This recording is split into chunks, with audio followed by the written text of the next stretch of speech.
দিল্লি থেকে লোক পাঠিয়ে 1.5 কোটি নাম কাটার ছক কষা হয়েছে। কৃষ্ণনগরের সভা থেকে কেন্দ্র নির্বাচন কমিশনকে একযোগে আক্রমণ করেছেন মুখ্যমন্ত্রী মমতা বন্দ্যোপাধ্যায়। তার অভিযোগ, ভোটের আগে রাজ্যে 1.5 কোটি নাম বাদ দেওয়ার ছক কষেছে বিজেপি। তার দাবি, দিল্লি থেকে লোক পাঠিয়ে নাম কাটার কাজ করানো হচ্ছে। আক্রমণ করে বলেছেন, কমিশনের কাছে শুধু বিজেপির দাবেদারই মান্যতা পায়। তিনি আরো বলেছেন, ইলেকশন এখনো ডিক্লেয়ার হয়নি, তার মধ্যে ডিএমদের ভয় দেখানো হচ্ছে, মানুষকে বন্ডেড লেবার বানাতে চাইছে। কমিশনকে বলেছিলেন এসআইআর সময় নিয়ে করতে, তারপরেও এত তাড়াহুড়ো কেন? Why so hungry? তার কথায় সবাই বুঝতে পারছে পুরোটাই ভোটের জন্য। মুখ্যমন্ত্রী আরো বলেছেন, তিনি জানতে পেরেছেন যারা ঠাকুরদা ঠাকুমার নাম প্রমাণ হিসেবে দিয়েছেন তাদের হিয়ারিং এ ডেকে নাম বাতিল করা হতে পারে। এরপরে বিজেপিকে আক্রমণ করে মুখ্যমন্ত্রী বলেছেন, সুস্থ বাঘের চেয়ে আহত বাঘ অনেক ভয়ঙ্কর। ওরা বলছে তাড়িয়ে দেবো রোহিঙ্গা। কোথায় রোহিঙ্গা? দেখাও কোথা থেকে এলো।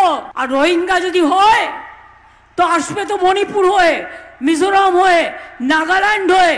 সেখানে এসআইআর হচ্ছে না কেন? ইলেকশন যেখানে হচ্ছে, যেখানে বিরোধী দল আছে, সেখানে এসআইআর করছো 2 মাসের মধ্যে।